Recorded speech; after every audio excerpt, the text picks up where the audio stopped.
Let's start with opening it.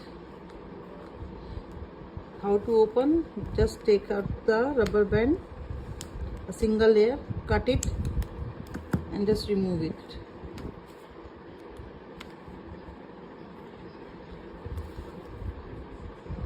Again take a rubber, cut it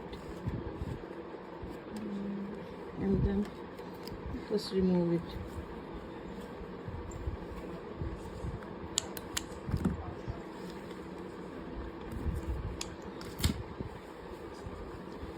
Now we are going to open it. Hold it